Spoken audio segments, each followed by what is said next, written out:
Hey everyone, welcome to the show. So, have you ever imagined like a city consumed by this huge scandal, right? Where a young woman is found dead in a well and the trial just captivates the whole nation, but it leaves you with more questions than answers? That's the world we're stepping into today with The Girl from Greenwich Street by Lauren Willig. Yeah, it's really gripping, isn't it? This historical fiction novel, it really throws us right into the thick of it, into 1800s New York City, and it's based on, a true crime that had everyone talking back then.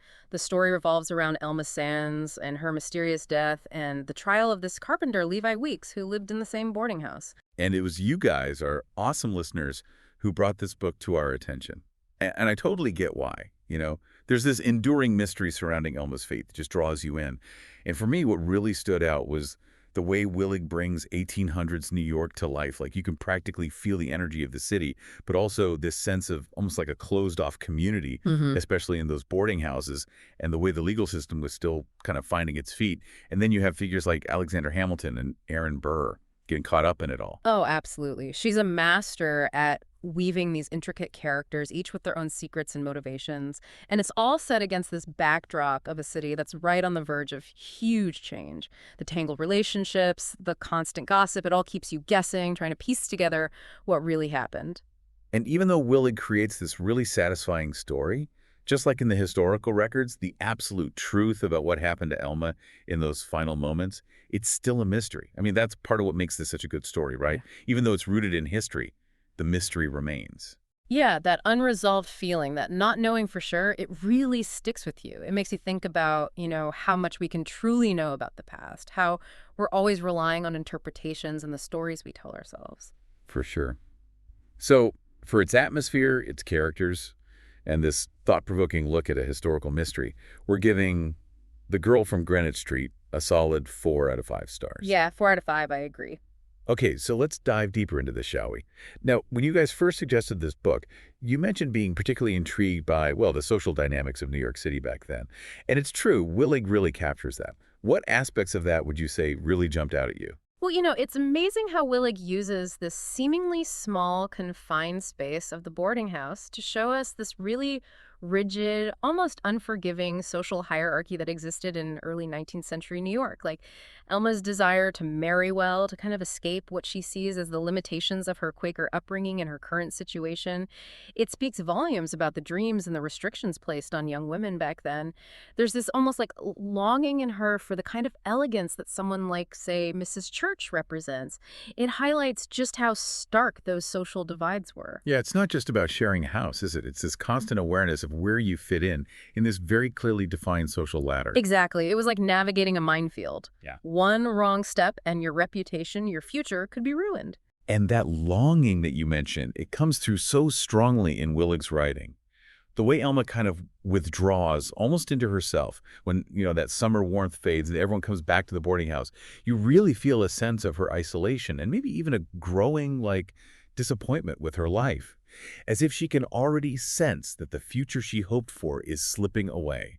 As someone who read the book, did that resonate with you? Did you pick up on that sense of Elma's struggle? Oh, absolutely. It's almost as if she's trapped, yearning for something more, but unable to break free from the expectations and circumstances of her time.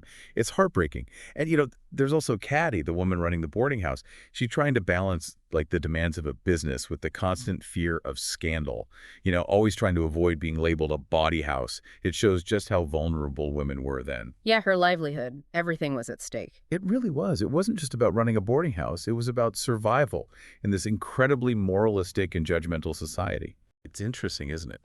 Because even the huge public fascination with Elma's death, it also tells us a lot about the anxieties and the moral compass of that time.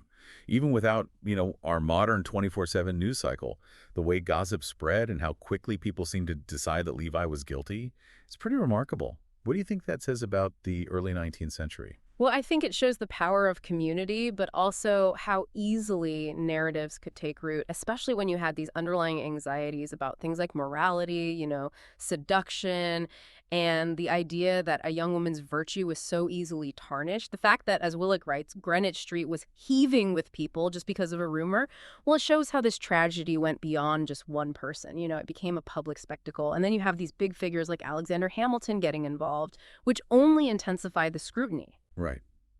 Speaking of Hamilton, his involvement is one of those historical details that Willig weaves in that at first, it seems so ordinary, like he wants to buy a coffee biggin for his wife, Eliza, and then suddenly he's pulled into this whole case.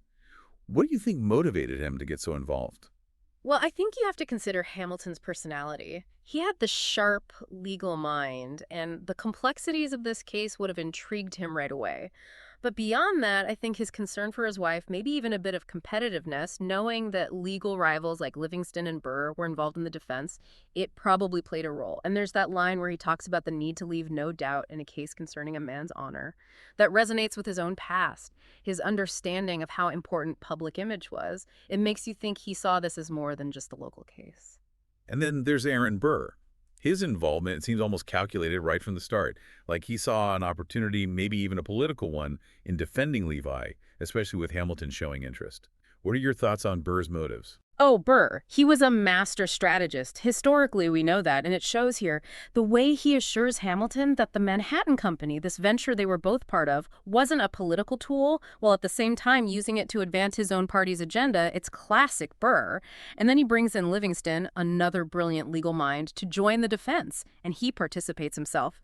It really adds to the intrigue, especially given his complex relationship with Hamilton, sometimes friendly, sometimes adversarial. It makes you wonder, was he truly seeking justice for Levi Weeks, or was this all just a way to gain something for himself? It's also really interesting how Willig weaves the building of the Manhattan Well itself into the story. Levi's brother, Ezra, was involved in laying the pipes, and even Caddy feels the impact of its construction on her business. It's like this massive civic project is quietly running alongside this very personal and tragic event. What do you make of that connection? Well, if you think about it in the context of this growing city, it shows how even huge public works projects can have these unintended consequences for individuals in the social fabric, the Manhattan Janée. Well, it was meant to bring progress and improve public health, but then it becomes the place where Elma's body is found. It's a stark contrast, right? And it sort of underlines the unpredictable nature of life and death in this rapidly changing urban environment. Maybe it's a reminder that progress isn't always straightforward or purely positive. For sure. And the portrayal of the Sands family and their Quaker beliefs, that adds another layer to understanding Elma's situation and how people reacted. You see Caddy, who has ties to the Quaker community, struggling with her loyalties and the strict rules of their faith. How does that religious context, would you say, inform our understanding of everything that unfolds?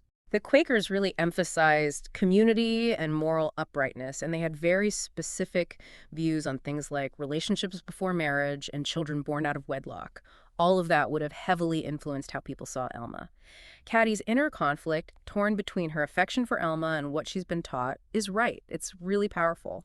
Her mother's words about pitying and praying for Elma because the child cannot help that she was born into sin, it reveals the prevailing attitudes and the stigma Elma likely faced all her life because of her birth. But then you see Caddie's kindness towards Elma, and it shows that human compassion can exist even within these really strict social structures. And then you have Elma's cousin, Hope, who becomes a strong advocate for justice. Her emotional responses, her certainty that Levi is guilty is quite striking. How do you see her character fitting into the larger story? Hope, she represents this raw, visceral reaction to Elma's death when she says, if Levi Weeks doesn't hang, there's no justice in heaven. It captures the anger and the need for retribution that a lot of people felt. Her encounters with Levi after he's arrested, they show this mix of grief, anger, and maybe even a hint of doubt as the story progresses. It highlights the very human emotions at the heart of this tragedy and that deep sense of betrayal felt by those who are close to Elma. Yeah, the emotions are so intense throughout. And even though the book isn't entirely focused on the trial itself, Willig does give us glimpses into the legal proceedings. We see the involvement of these prominent legal figures, and you can really feel the tension. What insights would you say does the book offer into how the legal system worked back then? Well, the fact that Levi Weeks, just a young carpenter, was able to get legal representation from big names like Livingston and Burr, it tells you a lot about the influence and resources of his brother, Ezra. And the story hints at the legal strategies they used, focusing on creating doubt rather than outright proving innocence. And that's still relevant today, isn't it? Yeah. And then you have the political undercurrents, with Hamilton possibly offering assistance behind the scenes. It shows how even seemingly straightforward legal cases could get caught up in these broader social and political dynamics. It's fascinating how Willig blends these meticulously researched historical details with this compelling fictional narrative. You experience the mystery, but you also gain this deeper understanding of the social and political landscape of early America. Even knowing it's fiction, it makes you want to learn more about what really happened, doesn't it? Oh, definitely. And you can see in her author's note how much research she did, working with these sometimes conflicting accounts and recognizing the limitations of historical records. By bringing together fact and fiction, she creates this narrative that invites you to engage with the past on a more personal level. It makes you think about the different possibilities and the human stories behind the historical events. Absolutely. It's that blend of historical accuracy and captivating storytelling that makes The Girl from Greenwich Street such a great read. Even though, like those who followed the real trial, we're left with some unanswered questions. In the end, I think the book reminds us that history is rarely simple. It highlights how hard it can be to uncover the truth, especially with events that happened so long ago, and how our understanding of the past is always shaped by individual perspectives and the biases of the time. Well said. If this deep dive into The Girl from Greenwich Street has piqued your interest in this historical mystery, you can find a link to the book on Amazon down in the description. And if you enjoyed this discussion, please don't forget to like and subscribe for more deep dives into captivating stories and the history behind them. Thanks for joining us on this deep dive, everyone. It's been great exploring this dramatic chapter from New York City's past with you. What stood out to you the most in Elma Sands' story? Maybe a particular moment that resonated with you? Or any questions that are still lingering in your mind? Let us know in the comments below. We'd love to hear your thoughts and any theories you might have about this case, so please feel free to share your ideas and share this deep dive with anyone who enjoys a good historical mystery and a compelling story.